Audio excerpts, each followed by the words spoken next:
2026 March 31ರ ನಂತರ ಬಂದಿರುವಂಥ ಹೊಸ ನಿಯಮಗಳ ಪ್ರಕಾರ ನೀವು ಹೊಸ ಪ್ಯಾನ್ ಕಾರ್ಡಿಗೆ ಅರ್ಜಿಯನ್ನು ಸಲ್ಲಿಸಲಿಕ್ಕಾಗಿರ್ಬೋದು ಅಥವಾ ನಿಮ್ಮ ಹತ್ರ ಇರುವಂಥ ಪ್ಯಾನ್ ಕಾರ್ಡ್ದಲ್ಲಿ ಇರುವಂಥ ಮಾಹಿತಿಗಳು, ಅದು ಫೋಟೋ ಆಗಿರ್ಬೋದು ಅಥವಾ ಸಿಗ್ನೇಚರ್ ಆಗಿರ್ಬೋದು, ಡೇಟ್ ಆಫ್ ಬರ್ತ್ ಆಗಿರ್ಬೋದು ಅಥವಾ ತಂದೆ ಹೆಸರಾಗಿರ್ಬೋದು, ಇವುಗಳನ್ನು ತಿದ್ದುಪಡಿ ಮಾಡಲಿಕ್ಕೆ ಬರೀ ನಿಮ್ಮ ಆಧಾರ್ ಕಾರ್ಡ್ ಕೊಟ್ಟರೆ ಸಾಲದು.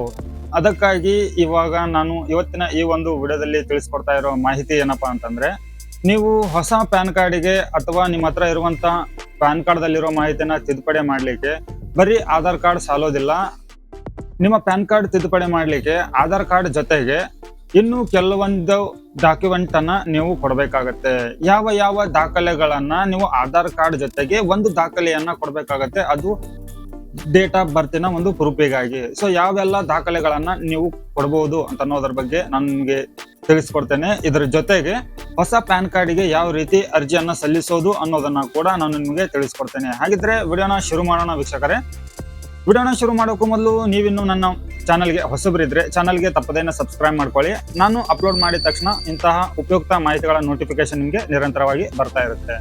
ಸೊ ನೋಡಿ ವೀಕ್ಷಕರೇ, ನಾವು ಮೊದಲನೇದಾಗಿ ನಮ್ಮ ಒಂದು ಪ್ಯಾನ್ ಕಾರ್ಡ್ದಲ್ಲಿ ಇರುವಂಥ ಮಾಹಿತಿ ಆಗಿರ್ಬೋದು ಅಥವಾ ಹೊಸ ಪ್ಯಾನ್ ಕಾರ್ಡ್ಗೆ ಅರ್ಜಿಯನ್ನು ಸಲ್ಲಿಸೋ ಒಂದು ಪ್ರೊಸೆಸನ್ನು ತಿಳ್ಕೊಬೇಕು ಅಂತಂದರೆ, ನಾನು ನಿಮಗೆ ನನ್ನ ಒಂದು ಕಂಪ್ಯೂಟರ್ ಸ್ಕ್ರೀನಲ್ಲಿ ಪ್ರಾಕ್ಟಿಕಲಿ ನಾನು ನಿಮಗೆ ತೋರಿಸ್ಕೊಡ್ತೇನೆ ಯಾವ ಎಲ್ಲ ಪ್ರೂಫ್ಗಳು ಇಲ್ಲಿ ನೀವು ಅಟ್ಯಾಚ್ ಮಾಡಬಹುದು ಆಧಾರ್ ಕಾರ್ಡಿನ ಜೊತೆಗೆ ಅಂತ ಹೇಳಿ.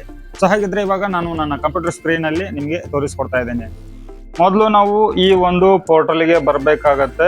ಈ ಒಂದು ಪೋರ್ಟಲಿನ ಲಿಂಕ್ ಅನ್ನ ಡಿಸ್ಕ್ರಿಪ್ಷನ್ ಬಾಕ್ಸ್ ಅಲ್ಲಿ ಕೊಟ್ಟಿರ್ತೇನೆ. ನೀವು ಇಲ್ಲಿ ರಿಜಿಸ್ಟ್ರೇಷನ್ ಆಗಿದ್ರೆ ಡೈರೆಕ್ಟ್ ಆಗಿ ಲಾಗಿನ್ ಮಾಡ್ಕೊಳ್ಳಿ, ಇಲ್ಲಿದ್ರೆ ಹೊಸದಾಗಿ ನೀವು ರಿಜಿಸ್ಟ್ರೇಷನ್ ಮಾಡ್ಕೋಬೇಕಾಗತ್ತೆ. ಹೊಸ ಪ್ಯಾನ್ ಕಾರ್ಡಿಗೆ ನಾವು ಅರ್ಜಿ ಸಲ್ಲಿಸಬೇಕು ಅಂತಂದ್ರೆ ಇಲ್ಲಿ ಆಪ್ಷನ್ ಇದೆ ನೋಡಿ, ಪ್ಯಾನ್ ಕಾರ್ಡು, ಅದ್ರ ಕೆಳಗಡೆ ನ್ಯೂ ಅಪ್ಲಿಕೇಶನ್ ಅಂತ ಹೇಳಿ. ಸೊ ಈ ತರ ನೀವು ಕ್ಲಿಕ್ ಮಾಡಿದ ನಂತರ ಇಲ್ಲಿ ಮ್ಯಾನ್ಯುವಲ್ ನ್ಯೂ ಪ್ಯಾನ್ ಕಾರ್ಡ್ ಅಂತ ಇರುತ್ತೆ. ಆನ್ಲೈನ್ ಸೆಂಟರ್ ನಡೆಸುವಂಥವ್ರಿಗೆ ಈ ಒಂದು ಫಾರ್ಮ್ ಫಿಲ್ಅಪ್ ಮಾಡೋದು ಆಲ್ಮೋಸ್ಟ್ ಗೊತ್ತಿರುತ್ತೆ.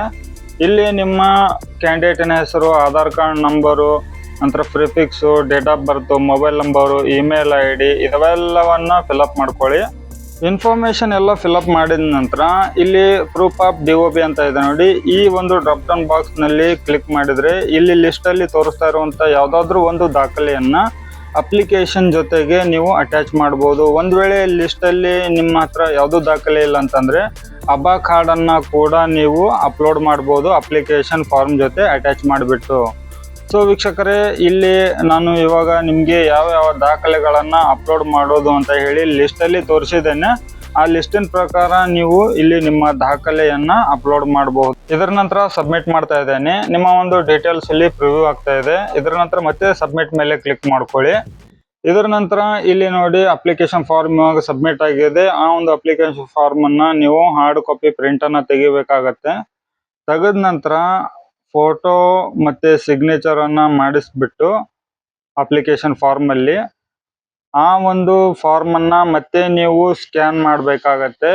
ನಿಮ್ಮ ಆಧಾರ್ ಕಾರ್ಡ್ ಜೊತೆಗೆ ನೀವು ಲಿಸ್ಟ್ ಇಂದ ಯಾವ ಒಂದು ಪ್ರೂಫ್ ಅನ್ನ ಅಪ್ಲೋಡ್ ಮಾಡ್ತಾ ಇದ್ದೀರಾ ಅಂತ ಅನ್ನೋದನ್ನ ಆಯ್ಕೆ ಮಾಡ್ಕೊಂಡಿದ್ರಲ್ಲ, ಆ ಒಂದು ಪ್ರೂಫ್ ಮತ್ತೆ ಆಧಾರ್ ಕಾರ್ಡು ಮತ್ತೆ ಅಪ್ಲಿಕೇಶನ್ ಫಾರ್ಮ್ ಮೂರು ಡಾಕ್ಯುಮೆಂಟ್ ಅನ್ನ PDF ನಲ್ಲಿ ಮರ್ಜ್ ಮಾಡಿಬಿಟ್ಟು ನೀವು ಸ್ಕ್ಯಾನ್ ಮಾಡಿ ಇಲ್ಲಿ ಅಪ್ಲೋಡ್ ಮಾಡಬೇಕಾಗತ್ತೆ. ಇಲ್ಲಿ ನೋಡಿ ಅಪ್ಲೋಡ್ ಅಂತ ಆಪ್ಷನ್ ಇದೆ. ಇದರ ನಂತರ ಇಲ್ಲಿ ಚೂಸ್ ಫೈಲ್ ಮೇಲೆ ಕ್ಲಿಕ್ ಮಾಡಿಕೊಂಡು ನೀವು ಮೂರು ಡಾಕ್ಯುಮೆಂಟ್ ಅನ್ನ ಮರ್ಜ್ ಮಾಡಿರುವಂತ PDF ಅನ್ನ ಇಲ್ಲಿ ಅಪ್ಲೋಡ್ ಮಾಡಬೇಕಾಗತ್ತೆ.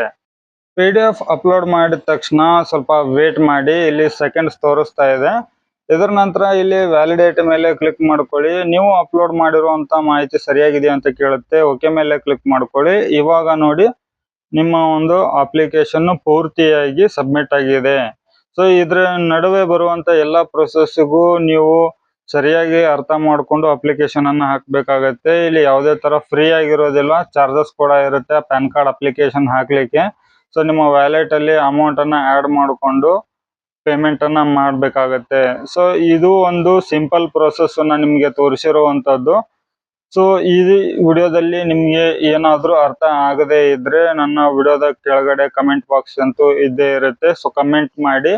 ಕಮೆಂಟ್ ಮಾಡಿದ್ರೆ ನಾನು ನಿಮ್ಗೆ ರಿಪ್ಲೈ ಅನ್ನ ಕೊಡ್ತೀನಿ. ನಿಮ್ಮ ಸಮಸ್ಯೆಗೆ ಏನು ಪರಿಹಾರ ಅನ್ನೋದನ್ನ ಕೂಡ ನಾನು ನೆಕ್ಸ್ಟ್ ವಿಡಿಯೋದಲ್ಲಿ ತಿಳಿಸ್ಕೊಡ್ತೇನೆ. ಇಲ್ದಿದ್ರೆ ನೀವು ಕಮೆಂಟ್ ಮಾಡಿದ್ರೆ ಆ ಕಮೆಂಟಿಗೆ ನಾನು ರಿಪ್ಲೈ ಕೂಡ ಮಾಡ್ತೇನೆ. ಇವತ್ತಿನ ಈ ಒಂದು ವಿಡಿಯೋದಲ್ಲಿ ತಿಳಿಸ್ಕೊಟ್ಟಿರೋ ಮಾಹಿತಿ ತಮಗೆ ಉಪಯೋಗ ಆಗಿದೆ ಅಂತ ಅನ್ಕೊಂಡಿದ್ದೇನೆ. ಸೊ ಮತ್ತೆ ಹೊಸ ಮಾಹಿತಿಯೊಂದಿಗೆ ಸಿಗ್ತೀನಿ. ಅಲ್ಲಿವರೆಗೂ ಜೈ ಹಿಂದ್.